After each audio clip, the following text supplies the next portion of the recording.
Holy City Center Radio, it is episode 157, and I am your host, Christian Sanger. Today is Wednesday, August 9th, 2023. Lots to get to today, so we're not going to waste very much time at all. Nothing really going on in Holy City Centerland. Hopefully on the next podcast, which will be on Friday, I will be relaying some information about some venues around town that I'm scheduled to check out. You know how things can change, but I'm excited to report back on Friday about some of the new places that are getting ready to open and giving some first impressions. So hopefully we'll be able to get that in on Friday's episode. But in order to do that, we got to get through all these stories. So I'm not going to waste any more of your time. Episode 157, let's go. A Charleston County deputy is recovering after being assaulted by an inmate at the Cannon Detention Center early this past Friday morning. According to the sheriff's office, the assault was reported shortly after midnight when a detention resident attacked a deputy in the housing unit. An affidavit states that the inmate pushed the deputy to the ground and punched him in the face at least a dozen times. The affidavit also stated that the deputy lost consciousness at one point, and the inmate continued to strike and stomp on his head as his head, as is being punched and stomped on, is laying on concrete. So just a brutal attack. Following this attack, the inmate said that he went overboard, you think, and also said that he, quote, did extra shit, end quote. Yeah, a little extra. The deputy, Master Detention Deputy Reynolds Reeves, was taken to the hospital with serious injuries, but was actually released later in the day. So thankfully, it appears he will be okay. The inmate, whose name is Khalif Jakori Munjin, is 19 years old and was charged with attempted murder in connection with the assault. Munjin has been held at the detention center since November on multiple charges related to shootings in the Adams Run area. So again, just happy that the deputy, whose name is Reynolds Reeves, is going to be okay, but just a horrible and scary attack when you read those details, the ones I just relayed. Just so scary, but glad that it appears the deputy is going to be okay. Sticking with law enforcement, the Charleston County Sheriff's Office has been ordered to pay a TV station's $33,000 legal tab after fighting the release of recorded jail calls from a woman accused of driving drunk and killing a Folly Beach bride on her wedding night. Retired Supreme Court Justice Jean Toll said the Sheriff's Office violated South Carolina's Freedom of Information Act when it refused open records requests from Jamie Lee Komoroski's recorded conversation from the Sheriff Cannon Detention Center. Toll also found that the recorded phone calls of jailed individuals are public records, and their release does not violate a person's right to privacy. So, some more details here. Of course, we've talked about Komoroski a lot. She's the 25-year-old New Jersey native who has been held without bond since April 28th. Charges against her include vehicular homicide and felony drunk driving in the death of Samantha Miller, a 34-year-old who was killed after leaving her Folly Beach wedding reception. In addition to her death, there were also injuries caused to the groom and two other family members. The family and their wedding party, they were riding in a low-speed vehicle that is similar to a golf cart when it was struck by Komoroski's car. Police said she was driving 65 miles per hour in an area where the speed limit is 25 miles per hour. The sheriff's office refused to turn over any part of Komoroski's phone calls after it initially released some to the Post and Courier back in May. But Gray Television LLC, which is the parent company of Live 5 News here in Charleston, sued Sheriff Kristen Graziano in Charleston County Common Pleas Court on June 22nd. The reason for that is after turning over that initial batch of phone calls, they decided not to release any more. Despite getting a Freedom of Information Act request from Live 5 News. So they took the Charleston County Sheriff's Office to court, where they were ruled against, as I've mentioned here in this story. On August 7th, the judge stuck the department with the full amount that Gray spent on attorney fees. The judge also noted that Live Five's attorney, Mark Pepper, had devoted nearly 87 hours fighting to win the release of these records that should have been made available to the public right away. So, in her estimation, he needs to be reimbursed by the sheriff's office, who she says was in the wrong here. So, that's an update on that. We've talked about the case itself. We've talked about these phone calls being released, and how the sheriff's office was sued once they stopped releasing them. So just wanted to provide that update there. And as expected, the other stations, Live 5, ABC, News 2, Post and Courier, they continue to release stories regarding these phone calls. Some, are put the focus on when Komoroski is showing regret and remorse, while others are kind of focusing on how she goes back and forth, between what was me, why is this happening to me? I want to get out of jail, into I can't believe I did this thing, and actually showing remorse. So, again, expect more of these. I'm sure now that this has all been worked out, she's probably being told, whether it's by attorneys or family, to avoid certain types of conversations or saying certain things, or, I'm sure they're taking precautions to prevent any more of these from, if they do get out, there's nothing, newsworthy that can be presented. So, I still suspect we'll see plenty of stories involving the phone calls, and obviously I'll continue to update you if there's any changes in the case itself. Although it's been closed for a long time, it's a sad day as it relates to Martha Lou's Kitchen. You may remember this amazing restaurant if you've lived in Charleston for at least a handful of years. It was an institution on the east side of the peninsula. Just incredible soul food, was one of my favorite places in town, and it closed a few years ago. And shortly thereafter, the namesake of the restaurant died. But the building, it's that iconic pink building with some murals painted on it, has been sitting there. Granted, I've seen like different, fencings or cars and things in the way, so it's not how it used to look in its heyday. But it's been there, sitting there, and although we've known for a while that there was talks of something being built on the property, it's now getting closer to being official, because on Thursday, Charleston's Board of Architectural Review voted unanimously to approve the clearing of what was once Martha Lou's Kitchen. And although that the restaurant will be cleared, and another term for cleared is the building's being demolished, so there'll be no more Martha Lou's Kitchen, the building anyway. As I mentioned, the restaurant, of course, has been closed for a few years, but you won't even be able to see the building anymore as it's demolished. Now, despite that, Martha Lou's family says that they are really hoping that this is not a goodbye, but more of a see you later. They said in this news story that they don't want Martha Lou's legacy to end, and they've got some things that they've been working on, but nothing is official yet.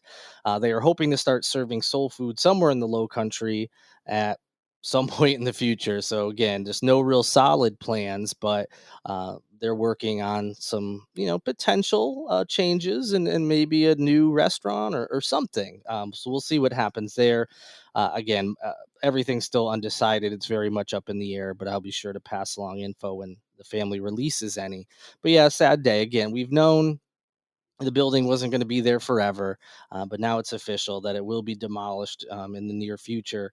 So certainly sad to see such an iconic building that brought lots of happiness to people say goodbye.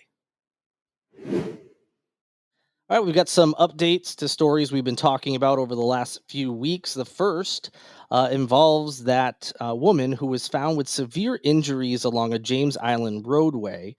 She is currently taking the next steps in her recovery process. The Charleston County Sheriff's Office said that Jennifer Drummond, who was found on Woodland Shore Road in the early morning hours of June 21st with traumatic injuries, they are still looking for a suspect, someone who may know what happened. The assumption from her family is that she was hit by a car, but the police have not actually come out and said that officially. Since the accident, she has been recovering at the Medical University of South Carolina. She was there for 44 days, but now, according to the Drummond family, she was recently transferred to a facility that specializes in traumatic brain injuries. She was moved there at some point over this past weekend.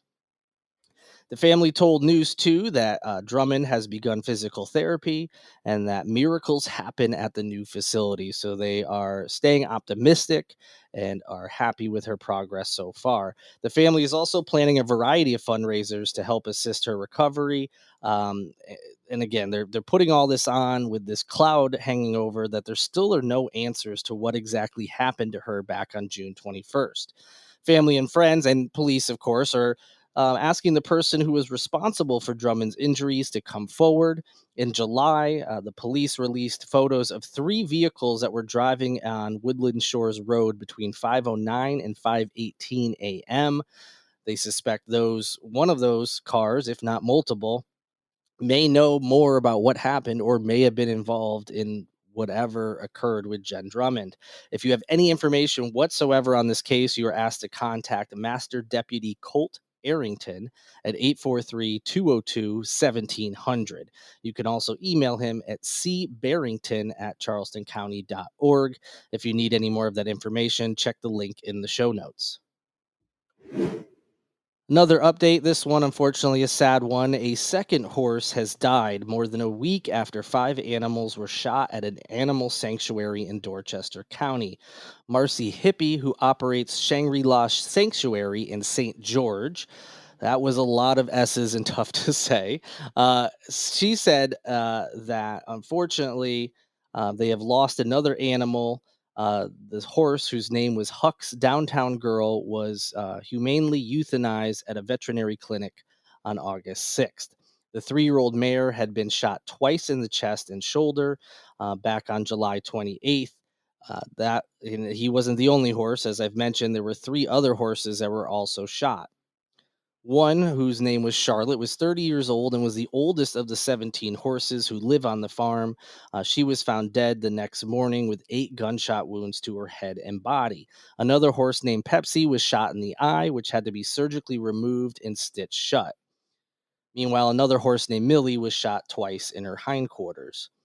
In addition to all that, a goat whose name was Ginger was also found dead. Hippie said that she suspects the animal was shot as well, but she couldn't confirm that because her and one of her employees who helps care for the nearly 200 animals on the farm buried Ginger before learning of the injuries to the horses. So they found, this poor goat, Ginger, dead. And apparently there was no noticeable wounds. They buried the goat. And then later on, they found these horses, one is dead and others with injuries. And it was clear they were gunshot wounds. So they're assuming that's probably what happened to the goat as well. Now, Dorchester County authorities believe a child who is under the age of 11, so anywhere from 10 or below, which is just shocking, is the person responsible for shooting the animals. By law, a juvenile cannot be detained because of their age. So the solicitor's office is currently working to draw up petitions that allege the child committed these criminal acts. It is unclear if the child's guardians will face charges, there's really not a lot of other information, as neither the sheriff's office nor the solicitor could really, not that they wouldn't provide more information on the case when they were asked by the media.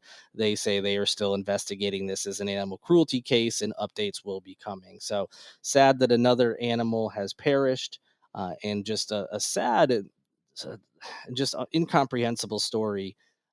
It's hard to imagine these things and people being this cruel to animals.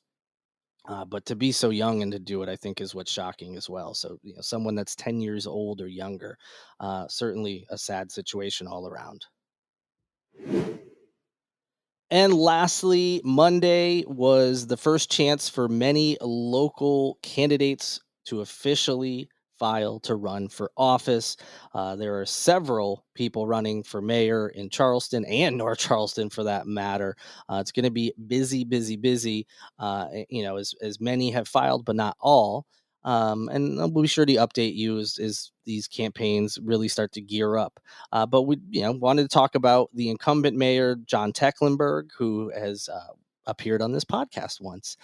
He has officially filed for his third term. No surprise there. People assumed he was going to be running for re-election, but he did say that this will be his final term. So it appears this is the last time he will be running for mayor of Charleston.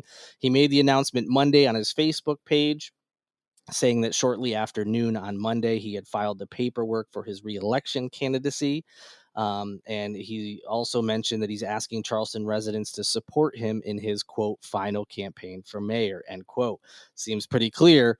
So regardless of your feelings of Mayor Tecklenburg, this appears to be, barring some change in what he is saying, his last term. So if he wins, he will not be running for reelection.